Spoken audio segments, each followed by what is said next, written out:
전태일의 어린 시절에 대한 이야기를 끝내면서 마지막으로 뿔뿔이 흩어졌던 그의 가족들에 대한 이야기를 해야 할 것 같다. 어머니와 형과 순덕이가 서울로 떠나버린 후 대구의 아버지 순옥이와 함께 남아있던 태삼이는 얼마 후 아버지의 매질을 견디지 못하여 집에서 도망쳐 나왔다. 행선지는 물론 형이 있는 서울이었다. 서울로 올라온 그는 서울역 근처에서 거지 아이들과 어울려 남대문 시장 일대로 밥을 빌어먹으며 다녔다. 하루는 태일이 남대문 시장 어느 과일점에서 구두를 닦고 있는데 태삼이가 다른 두 거지 아이들과 함께 깡통을 치고 그 앞을 지나갔다. 대구에서 헤어졌던 두 형제는 이렇게 서울 바닥에서 다시 만났다. 순간 나는 쇠뭉치로 뒤통수를 얻어맞은 것 같은 충격에 말이 나오질 않았다. 흥태야, 야 흥태야. 가까스로 이렇게 소리치자 흘깃 나를 쳐다본 동생은 형, 흥태야. 둘이 부둥켜 안고 마음껏 울었다. 다른 사람들이 쳐다보는 것은 아무렇지도 않았다.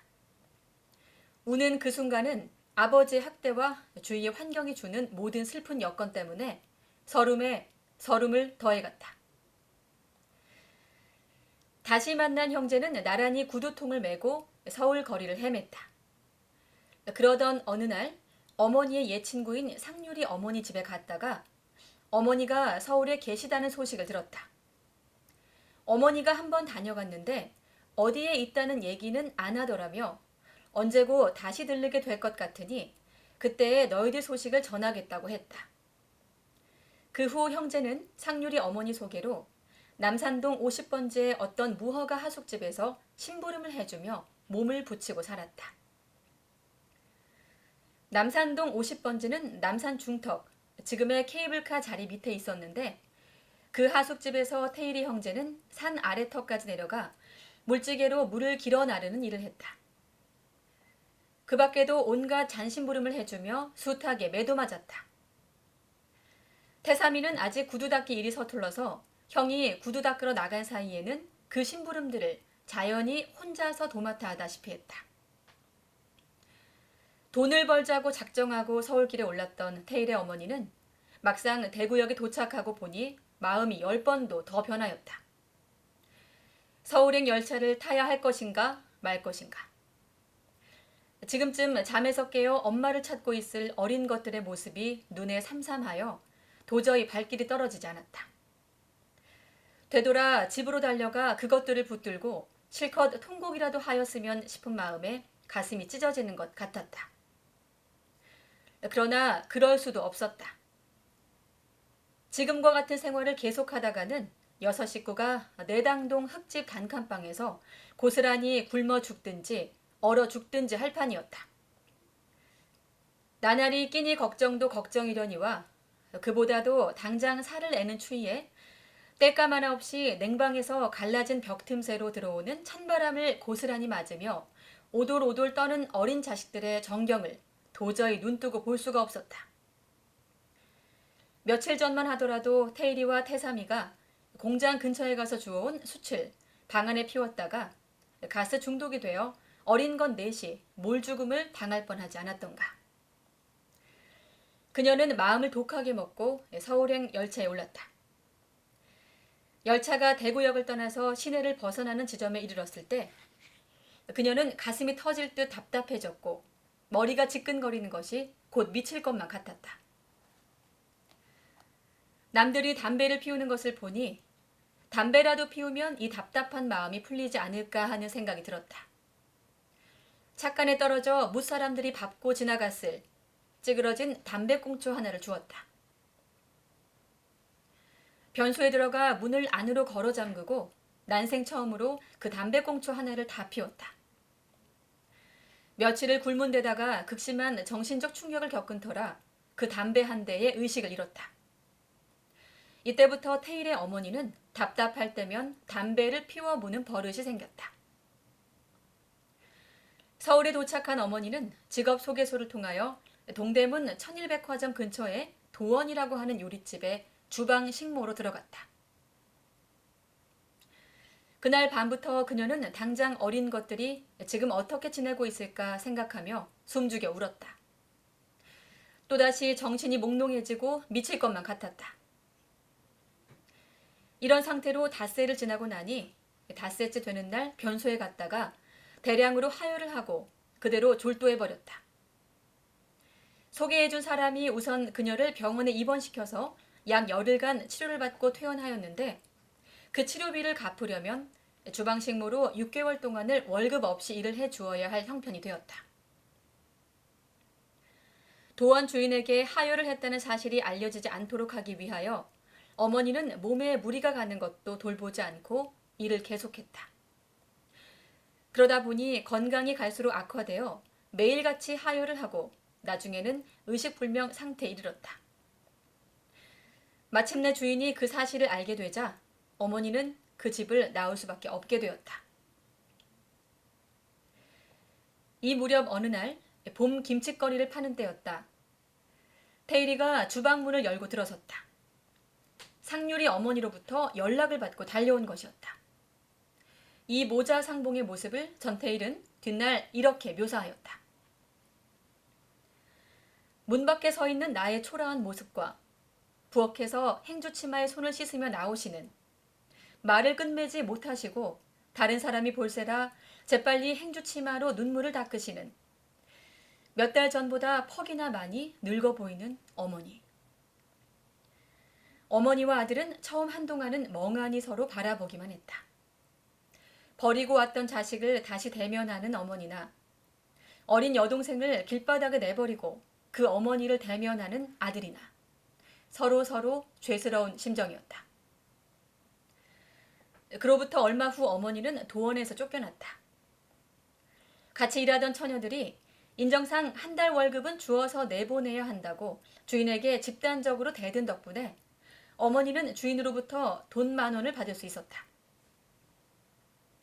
도원에서 나온 어머니는 우선 상률이네 집으로 갔다. 가는 동안 차 안에서 하혈을 하여 양쪽 바지가랑이에 핏덩어리가 엉겨붙어 걸음을 걸을 수가 없는 지경이었다. 생명이 위독한 상태였다. 상률이네 집에 당도하자마자 곧바로 인근 병원으로 가서 혈관주사를 몇 대 맞았다. 그 뒤 한동안 심한 일을 하지 않으면서 몸조리를 하고 나니 어느 정도 건강이 회복되었다. 돈 10,000원을 며칠 사이에 치료비로 다 써버리고 다시 빈털터리가 되었다. 이즘 남산동 하숙집에 기숙하고 있던 테일은 그 집에서 나와서 상률이네 집에서 어머니와 함께 지내게 되었다. 돈을 벌려고 나다니다 보니 주인집 심부름을 밥값만치 해줄 수가 없어서 더 있을 수가 없게 되었다. 어머니가 상률이네 집에 와서 처음 얼마 동안은 몸도 아프고 하여 단칸방에서 상률의 부모와 함께 지냈지만 건강이 좀 회복되면서부터는 그 좁은 방에 끼어들어 자기가 정말 미안했다. 그래서 어머니와 테일은 마루 밑창에 기어들어가 가마니를 깔고 그 위에서 잠을 자기도 하였다. 상률이 부모의 눈에 뜨이면 하도 방으로 올라와 자라고 권하는 통에 어머니와 테일은 밤 깊어서야 집에 들어가 인기척을 내지 않고 살금살금 마루 밑으로 기어들어가곤 했다. 날씨가 추운 밤이면 가마니 위에서 어머니는 치마를 벗어 잠자는 아들을 덮어주고 아들은 또 상의를 벗어 어머니를 덮어주고 하면서 잠을 잤다. 건강이 웬만큼 회복되고 나자 어머니는 다시 일거리를 찾아다녔다. 상률이네 집에 오래 있기도 미안했거니와 남산동 하숙집에서 밥을 얻어먹기 위하여 아직도 어린 태삼이가 그 무거운 물지개를 지고 허덕허덕하면서 그 높은 비탈길을 올라가고 있는 모습을 볼 때 잠시도 게을리 앉아서 놀 수가 없는 심정이었다. 머리채를 잘라 팔아서 돈 몇백 원을 장만하여 서울역 뒤 중앙시장에 채소전 있는 곳으로 갔다. 어머니는 밤중에 배추, 무 등 속의 야채를 실은 화물차가 짐을 부려놓은 뒤에 땅바닥에 떨어져 흩어져 있는 우거지를 주워서 파는 일을 하였다. 이 일에 달라붙은 아낙네들이 숱하게 많았다. 개중에는 우거지를 줍는 척하면서 화물차에 있는 배추나 물을 훔쳐내는 사람들도 많았기 때문에 시장 경비원들은 우거지를 줍는 아낙네들을 보기만 하면 몽둥이로 쿡쿡 찌르며 쫓아내려고 들었다. 어머니는 이러한 북새통에 끼어들어 우거지를 한 입 두 입씩 주어서 내다 파는 일을 하였다. 처음 한동안은 잠자리가 막연하였다. 나중에 중앙시장의 한 구석진 곳에 모여서 가마니를 깔아놓고 자는 거지 아이들을 사귀게 되어 그들과 함께 생활하게 되었다. 그들은 인정 많은 아줌마라고 하여 어머니에게 정을 붙여 안 계시면 찾고 맛있는 반찬을 동량해온 것이 있으면 어머니에게 나누어 드리곤 하였다. 그동안의 테일은 제 나름대로 돈을 벌러 다니다가 한 번씩 어머니를 찾아오곤 하였는데 만나기만 하면 의례껏 첫 마디가 엄마 배고프지? 하는 것이 인사였다. 엄마 입술 부르튼 걸 보니까 아침부터 아무것도 안 먹었지? 하면서 하루에 수제비 3그릇씩은 꼭 잡수셔야 한다고 당부하기도 하였다. 돈이 좀 생긴 듯한 날은 시꺼먼 수수떡을 사가지고 와서 주위에 사람이 있나 없나를 둘러보고 난 뒤에 불쑥 내미는 일도 있었다. 한 번은 테일이 눈두덩이 퉁퉁 부어오르고 시퍼렇게 멍이 든 모습으로 중앙시장에 나타났는데 연유를 물어보니 계단에서 넘어졌다고만 대답하였다. 나중에 알고 보니 신문을 팔다가 구역 아이들에게 붙잡혀 문매를 맞았던 상처가 남은 것이었다. 봄부터 여름이 다 갈 때까지 어머니와 아들은 이런 식으로 때때로 만나면서 각기 힘닿는 한 열심히 일했다. 머리채를 잘랐던 어머니는 흉한 머리를 감추기 위하여 한여름 내내 보자기를 뒤집어 쓰고 일했다. 테일은 이른 새벽에는 여관을 돌아다니면서 구두를 닦고 낮이면 평화시장, 남대문시장, 중부시장 등에서 시다나 미싱보조로 노동을 하고 밤에는 껌과 휴지를 팔러 다녔다. 그해 가을 모자는 서로 번 돈을 보태어 2,500원짜리 헌 천막 하나를 샀다. 그 당시 남산 중턱에는 골경만 세워놓고 공사가 중단된 큰 아파트형의 건물이 하나 있었는데 그 건물 뼈대에다가 집 없는 사람들이 합판으로 각각 칸막이를 해놓고 그 안에 들어가 살고 있었다. 빈터라고는 옥상밖에 없었다. 어머니와 테일은 옥상에다 천막을 쳤다. 밤이 되니 관리인이란 사람이 올라와서 철거하라고 하여 그날 밤만 사정사정하여 세우고 그 다음날 새벽에 철거를 할 수밖에 없었다. 그래서 모자는 또다시 헤어져 돈을 조금 더 모아서 판잣집을 새내기로 하였다. 김장철이 되었을 무렵 어머니는 남산동 50번지의 한 판잣집을 사글세로 얻었고 오랜만에 어머니, 테일, 태삼, 세모자가 함께 살게 되었다. 그러던 어느 날 하루는 테일이 밀가루 수제비를 사 먹으러 중부시장에 갔다가 우연히 순옥이를 만났다.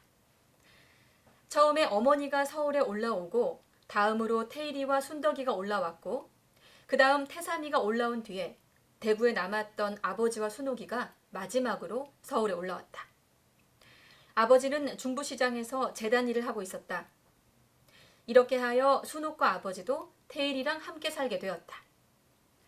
처음에는 어머니가 돈을 더 벌어서 판잣집 한 채라도 살 수 있게 될 때까지는 아버지와 함께 살 수 없다고 버텼지만 아버지가 다시는 술을 안 먹겠다면서 하도 간곡하게 함께 살자고 하는 바람에 그리 되었다.